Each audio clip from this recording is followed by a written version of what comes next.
Jarrod Bowen has been linked to Man United. That is it. The links are still on, and we don't know whether this deal is going to be really one of those that INEOS, Eric Ten Hag, Jason Willox, Dan Ashworth, Omar Berrada, Deb Bresfold, and Joan Cloud will be really giving green light to happen in the near future. Welcome to the United Matters channel. How are you guys and where are you watching us from? It's the 11th of April 2024 and hope you guys are really having fun. You know, the way the year is really running, you know, the first quarter is done. The first month commencing the second quarter is also almost nearing its mid, and here onto the United Matters channel we are trying to give you the needful. We are having a story as to why Jude Bellingham never joined the club of Man United, speaking out, and Brian Robson, one of the legendaries of Man United, speaking out onto how they failed to convince this young man to join the club of Man United. And lastly, you can as well come up and really hear something concerning the fixtures of Man United. We are left with 8 fixtures, and if we happen to go through in the FA Cup, we'll be having one more to play in the final, and the date and time have been really given to us by the Premier League and the FA. We thank God for the gift of life. The Muslims will come back from Eid, and it's now Sitat. Those who are really strong, you know, it's called Sitat, I think, plus 6 days after the holy month of Ramadan fasting. So let's see close to see to it that 300 people smash the like button. Continue to subscribe to this channel so as not to miss out on stories that we do upload in here on a daily. Jarrod Bowen is the talk about town. He's being linked to Man United, and Ekram Kona is the man that has a lot to say about this transfer. And in his own words, he said the following, that Man United are still linked with Jarrod Bowen, including other clubs. So Man United is being linked to Jarrod Bowen, you know, 27 years of age. That's one of the red flags I'm really having, because he is past his prime. You know, he has gone ahead to his prime and scoring goals for fun. 15 goals and 5 assists in the Premier League this season. Obviously, he's one of the most attacking right forward that have gone ahead to do the needful. He plays in very many positions. He can play as a false number 9. He can play as a left forward. But he has gone ahead to score these goals because he has played the vast majority of this season as a number 9, right? He has played the vast majority of this season as a number 9. That is Jarrod Bowen for you. And he has come out to the public eye, and a lot has gone ahead to be known about him. He's really firing in those goals. But he adds himself to the list of many left-footed right forwards that Man United is looking at. One, we are being linked to Olise, and Olise is one of those that has always gone ahead to put in a shift to come in through and really play for the club of Man United, and £60 million has been the price put onto this player. Then there is Pedro Neto is another one that has gone ahead to excite very many in the Premier League, and Man United is also being linked to the player. So Jarrod Bowen has something in common with Olise. You know, Olise is a boyhood fan of Man United, and last year when Jarrod Bowen was asked on which team he grew up supporting, he said, the team I grew up supporting, Man United. I loved David Beckham. And that is Jarrod Bowen for you, meaning that he really has a huge attachment to the club of Man United and would like to be one of those people playing for the club of Man United. But for me, being a United fan only does not really come into play to really get you into the team of Man United. That is it. One, when you look at other players he's competing with, they have an age with their age. Age, I think that having an age on their age, EDEG, that's the age I'm talking about, that they're really younger. Let's look at Pedro Neto and see how old Pedro Neto is. Pedro Neto, the Portuguese player, I think is 23 years of age. Pedro Neto is 24 years of age, and he made 24 in March of this year, 9th March. And this season, he has gone ahead to really put in some fantastic stats. He has 2 goals and 9 assists. Those are 11 goal contributions. And for Jarrod Bowen, who is 27, he's having 20 goal contributions, 15 goals and 5 assists, meaning that If this guy known as Pedro Neto can overcome his injury problems, then he can turn out to be a very good player. Then when you look at Olise, Olise is 22 years of age. You understand?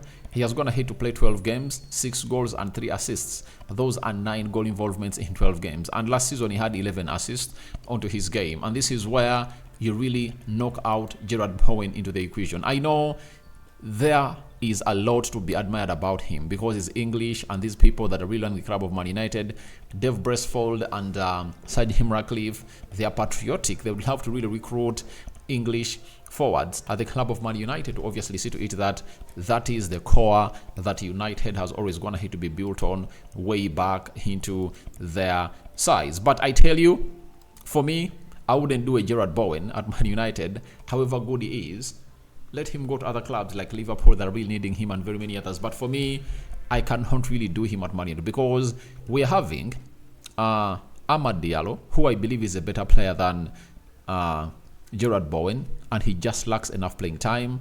And I believe Anthony is a better player, though he has gone ahead to take long to settle in because of the price and how the club of Man United is really blowing hot and cold in the season.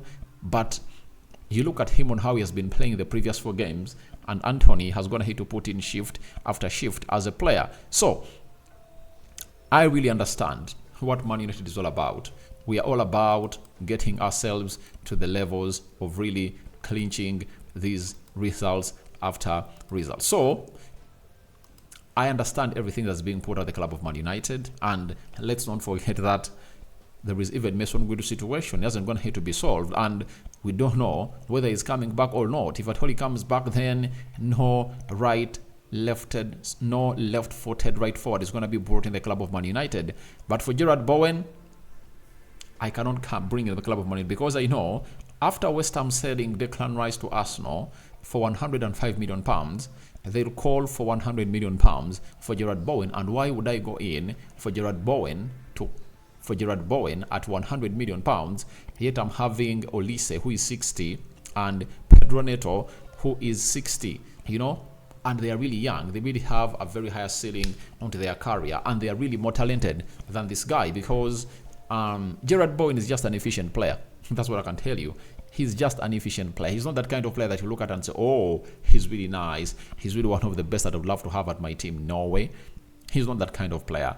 Then I'm having Sam from the transfer.com has also gone ahead to add his thoughts onto as to why United could be in the summer transfer window to sign Jarrod Bowen. He has said Man United may also be in the market for the attacker, with Jadon Sancho looking likely to depart on a full-time basis and Anthony failing to really deliver following his move from Ajax. The Red Devils need a reliable goal threat on the right side of the attack, and Bowen could certainly tick that box. INEOS are believed to want to bring in players with hunger and a desire to improve themselves as well as the team, and again, the West Ham number 20 could tick that box. He would be a smart signing for Man United, one that would suggest they are set for a new era. It wouldn't necessarily be an era-defining deal, but he could be an important piece of the puzzle. I understand, but there is the most important factor that has going to miss out. Sir Ratcliffe said this, that he wants in young players at the club of Man United. That's why you see to it that we aren't linked to a player who is beyond 24 years of age, especially what we call about serious linkage to Man United. And we want players below the age of 25 to build onto that. That's why Olise, 22, Pedro Neto, 23, Antonio Silva, 19, Yao Neves, I think is 19, 20. Then Todibo is 23 years of age. Which other player are we linked to? Braithwaite, he's I think 20, 21 years of age. Benjamin Šeško, 20 years of age. So Manchester United is that kind of team that is going to have to come up to face its own settings of age when it comes to really signing players. We wanted young players.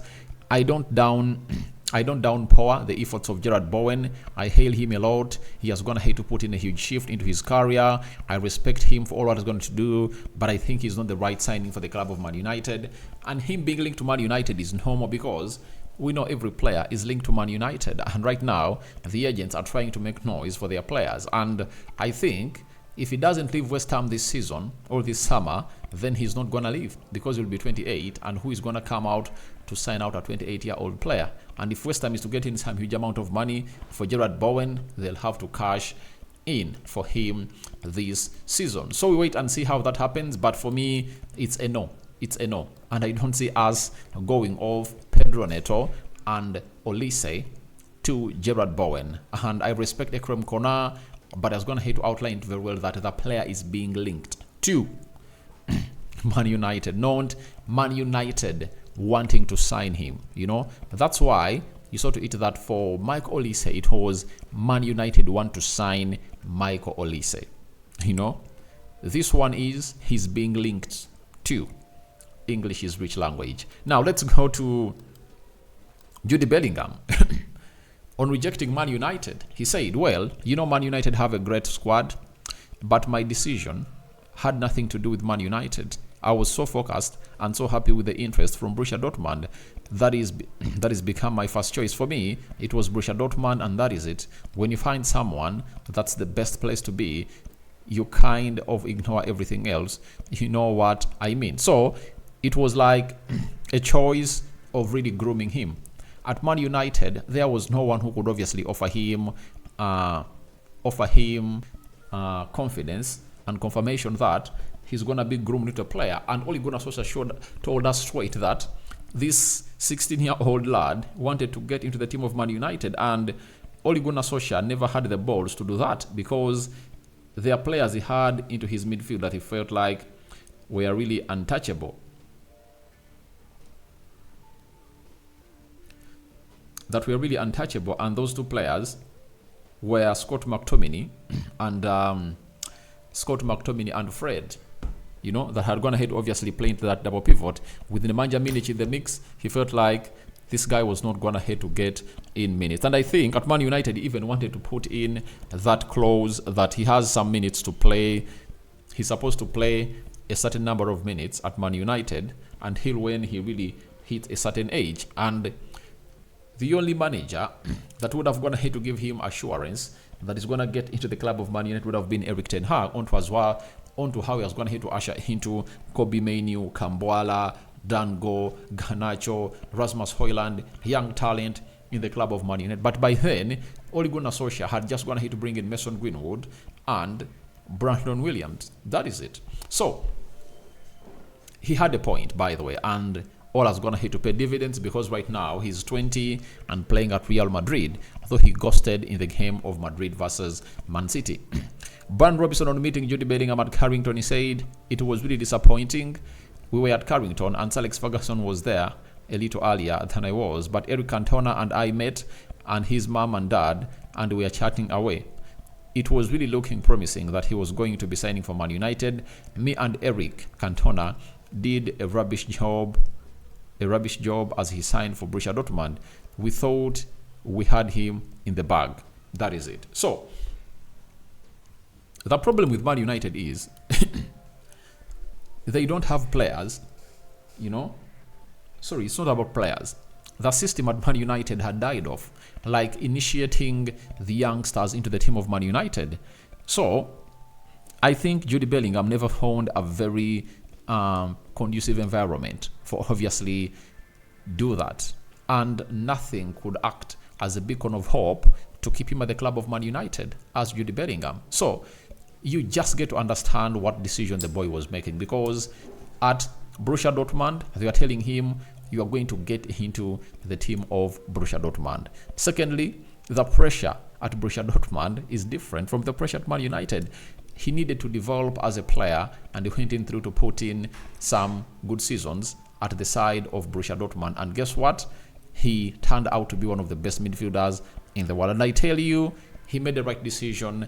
And Eric said they did a rubbish job, but it was not their own orchestration because it was not in their hands. it was because of the problems we had already gone ahead to do and mess up at the club of Man United. In that season of 2019-2020, COVID had kicked in. We are not really performing very well. The style of play, and Ole Gunnar Solskjaer wouldn't be the manager to obviously trust with Jude Bellingham at the club of Man United. So I think he came in through at a wrong time when you had a wrong manager. The recruitment department at Man United was not convincing at all, because look at the young players that had gone ahead to come through the hierarchy of Borussia Dortmund. The Aubameyangs, look at the Ika Gundogan, Marco Reus. Look at the likes of Jadon Sancho, and he was thriving there. Erling Haaland was one of those that had already gone to thrive there. So there was a crop of young stars already at Borussia Dortmund that was really promising, and they had a lot to show to him that you are going to be played in the team of Borussia Dortmund like this. Borussia Dortmund wanted him straight in the team, and United were like, we'll try to usher you into the team slowly by slowly. You get? And I see no reason as to why Eric Cantona and Brian Robson mourning about this. They shouldn't mourn about this. It was beyond their reach. Let's all admit it was beyond their reach, and it was not by their own making that went ahead to miss out on this player. But good enough, we've gone ahead to get in some youngster, Kobbie Mainoo, who I think is a better player than Jude Bellingham. His talent is really huge than that of Jude Bellingham, and the problem is he hasn't gotten a CDM at Man United that can help him like maneuver into the final third a lot. You see to it that every time he goes to the final third, he creates a moment of magic. And you've gone ahead to see his 3 goals this season. Has gone ahead to score in the FA Cup, I think against Newport. Then his other goal is scored against Wolverhampton Wanderers. And now the one has gone ahead to score against Liverpool over the past weekend. They are really excused and put in a very good shift as a player. So that is the man himself, who goes by the names of Jude Bellingham, missing out at the club of Man United. But I think we've gone ahead to get in the best, that is Kobbie Mainoo. Now, lastly, as I really summarize, all come to the beginning of the end of this video, the fixtures of Man United have formally been put out. Now, we know at what time are we going to be playing and who are we going to be playing. Now, these are the remaining games so far for the club of Man United. Bournemouth on Saturday, April, it's going to be played at 15:30 p.m. Add 2 hours if you are in an African country, and you'll get the best time. Then Sheffield will be played on 24th, right? We'll play it on 24th April. That is it. Then there is Burnley.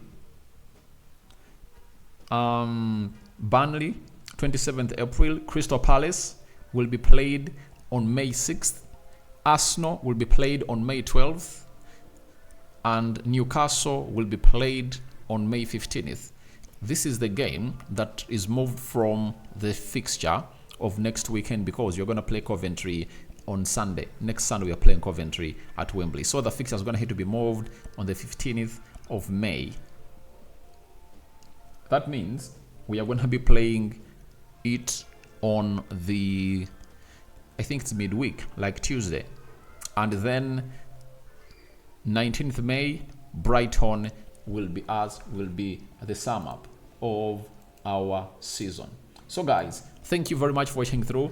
Tell me your thoughts about everything we've gone here to talk about. Would you get Jarrod Bowen in at the club of Man United? Yes or no? I just can't wait to hear from you, mates, because it's really one of those moments that you'll obviously need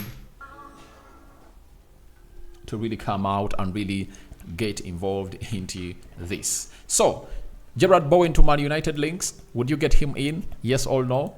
Why Jude Bellingham failed to join Man United? Should Eric Cantona and Brian Robson come out and really mourn about it? For me, I think no. What do you make about it? And for the fixtures, do you think we can do the needful in those remaining 7 fixtures? How many can we win? Bournemouth, Sheffield, Burnley, Crystal Palace. Only Newcastle.